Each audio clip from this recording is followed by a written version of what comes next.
Hello everyone, स्वागत है आप सभी का एक पॉजिटिव और एनर्जेटिक सेशन में। आज का हमारा वीडियो है एचसीएफ महत्तम समापवर्तक, जिसको इंग्लिश में बोलते हैं हाईएस्ट कॉमन फैक्टर। एचसीएफ कैसे निकालते हैं वो भी मैं आपको बताऊंगा, अलग तरीके से बताऊंगा। हर परीक्षा में, हर कॉम्पिटिटिव एग्जाम में एचसीएफ का क्वेश्चन पूछा जाता है, बहुत ही इंपॉर्टेंट टॉपिक है, तो वीडियो को ध्यान से देखिएगा। कहीं पर भी अगर समझ में ना आए तो आप कमेंट करके बता सकते हैं कि सर मुझे यहाँ पर समझ में नहीं आया, या फिर कमेंट करके ये भी कह सकते हैं कि सर मुझे समझ में आ गया। तो लाइक कमेंट शेयर जरूर करें। तो चलिए गाइस, आज का वीडियो स्टार्ट करते हैं। वीडियो स्टार्ट करने से पहले हेलो एवरीवन, मेरा नाम अनिल सिंह राजपूत है और मैं पिछले 7-8 साल से कॉम्पिटिटिव एग्जाम की तैयारी करवा रहा हूं और फिलहाल मैं इंडियन रेलवे में अभी जॉब करता हूं। और मैंने कैसे रेलवे का एग्जाम पास किया था, क्या मेरे टेक्निक थे, वो मैं सभी आपको बताऊंगा। तो चलिए वीडियो स्टार्ट करते हैं बिना टाइम वेस्ट करें। तो हमारा टॉपिक क्या है? एचसीएफ, जिसको इंग्लिश में बोलते हैं हाईएस्ट कॉमन फैक्टर, हिंदी में बोलते हैं महत्तम समापवर्तक, है ना।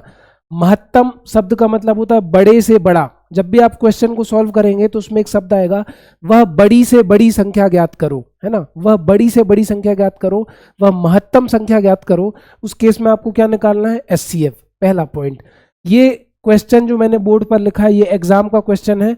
18, 54 एवं 72 का एचसीएफ ज्ञात करो। ये एनटीपीसी या ग्रुप डी किसी पेपर में मुझसे टकराया था, तो मैं आपको सॉल्व करके बताता हूँ मैंने कैसे किया।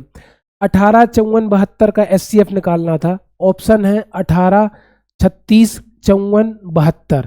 तो बिना सॉल्व करे इस क्वेश्चन का आंसर मैंने दे दिया था 18। क्यों दिया था 18? याद रखना, आपको संख्या कौन कौन सी दी है? 18, 54 और 72। याद रखना कि जो एचसीएफ होता है ना, वो दी गई संख्याओं में सबसे छोटी संख्या से बड़ा नहीं हो सकता। जैसे आपके सामने संख्या कौन कौन सी दी है? 18, 54, 72। तो जो हमारा महत्तम समापवर्तक होता है ना, जो एचसीएफ होता है, वो दी गई संख्याओं में सबसे छोटी संख्या से बड़ा नहीं होता। या तो सबसे छोटी संख्या होगा, या फिर उसका कोई गुणनखंड, उसका कोई फैक्टर होगा। या तो 18 होगा, या फिर 18 का कोई फैक्टर होगा, जैसे 9 हो गया, 6 हो गया, 3 हो गया, 2 हो गया, कुछ भी हो सकता है।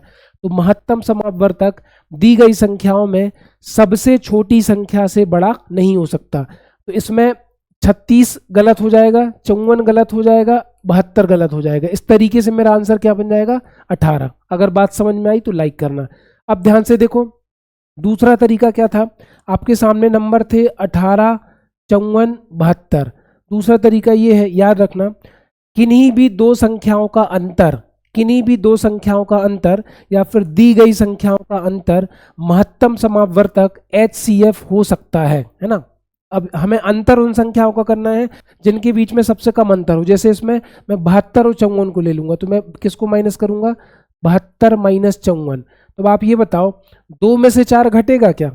इस 7 ने 2 को उधार दिया, तो ये कितना बन गया? 12। 12 में से 4 गया 8, और 7 ने उधार दिया तो 7 बचा 6, 6 में से 5 गया 1। इसका अंतर कितना है?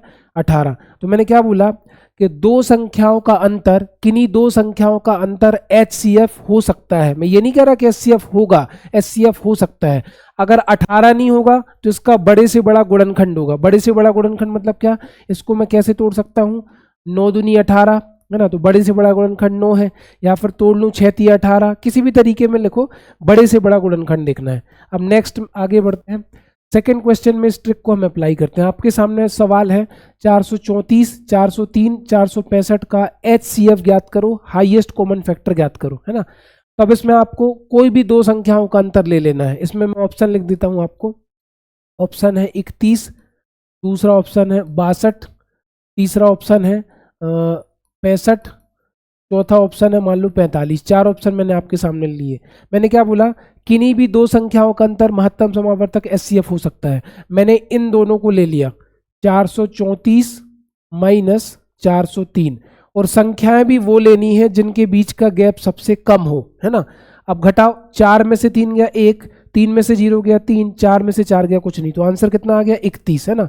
31 हमारा आंसर आ गया। तो ये है ऑप्शन में 31 इसका राइट आंसर है। आप दूसरे तरीके से भी कर सकते हो, लेकिन आपने एक पॉइंट सीखा कि किन्हीं भी दो संख्याओं का अंतर महत्तम समापवर्तक हो सकता है, या फिर दी गई संख्याओं में सबसे छोटी संख्या से बड़ा हमारा एचसीएफ नहीं हो सकता। अब अगली स्लाइड पर चलते हैं। अगली स्लाइड हमारी क्या है, यहाँ पर ट्राई करते हैं। पेपर में सवाल आया 14, 35, 63, 77 का HCF ज्ञात करो, तो आपको वो दो संख्या लेनी है जिनके बीच का गैप सबसे कम हो।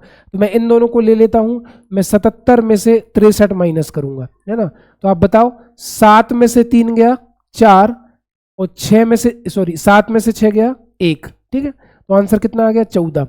अब हमें चेक करना है क्या यहाँ पर 14 हमारा HCF बन रहा है। अगर 14 हमारा महत्तम समावर्तक होगा ना तो वो दी गई संख्याओं को पूर्णतः विभाजित करेगा, है ना। अगर 14 मेरा HCF होगा तो वो चारों संख्याओं को विभाजित करेगा। तो 14 14 को विभाजित करेगा, 14 एकम 14। क्या 35 को करेगा? 14 एकम 14, 14 दूनी 28, 14 42। 35 को नहीं करेगा तो 14 हमारा HCF नहीं हो सकता। जब दो संख्याओं का अंतर हमारा HCF नहीं हुआ तो अभी क्या करेंगे, 14 के गुणनखंड निकालो। तो 14 के गुणनखंड हो गए 7 गुणित 2। जब दो संख्याओं का अंतर HCF नहीं होगा तो जो बड़े से बड़ा फैक्टर होगा उसको चेक करना है, बड़े से बड़ा गुणनखंड। पहले 7 को करेंगे फिर 2 को करेंगे। तो मैं 7 को करूंगा क्योंकि 7 बड़ा है, 7 से काम नहीं बनेगा तो 2 से करूंगा। 7 का भाग 2, 7 दूनी 14, चला गया सर, 7 पना 35, 7 नाम 63, 11 7 77। इसका मतलब हाईएस्ट कॉमन फैक्टर हमारा क्या होगा? 7 होगा। समझ में आया तो लाइक करना। अगली स्लाइड में हम चलते हैं। अगली स्लाइड है 24, 72 एवं 18 का HCF ज्ञात करो। HCF की परिभाषा पता है क्या है? वह बड़ी से बड़ी संख्या जो दी गई संख्याओं को पूर्णतः विभाजित कर दे। कोई ऐसा बड़े से बड़ा नंबर, जितने भी नंबर दिए उन सबों को वो विभाजित कर दे। तो स्कूल में आप कैसे निकालते थे? स्कूल में आप निकालते थे यहाँ पर 24 के फैक्टर निकालोगे, यहाँ पर 72 के फैक्टर निकालोगे, यहाँ पर 18 के फैक्टर निकालोगे। याद रखना जब भी हम महत्तम समावर्तक या HCF निकालते हैं तो गुणनखंड या फैक्टर अलग अलग निकलते हैं। अब 24 में 2 का भाग जाएगा तो 24 के आधे 12, 12 में 2 का भाग जाएगा तो 12 के आधे 6, 6 में 2 का भाग जाएगा तो 2 3 6। अब 3 में 3 का भाग जाएगा तो 3 एकम 3, है ना। अब यहाँ पर 2 से भाग दो तो 72 के आधे कितने हो गए? 36, 36 के आधे कितने हो गए? 18, ठीक है। 18 के आधे कितने हो गए? 18 के आधे कितने हो गए? 9। फिर 9 के आधे कितने हो गए? 3 तिरका 9, फिर 3 का फिर भाग दो तो 3 एकम 3, ये चला गया। फिर यहाँ पर देखो 18 के आधे कितने हो गए? 9।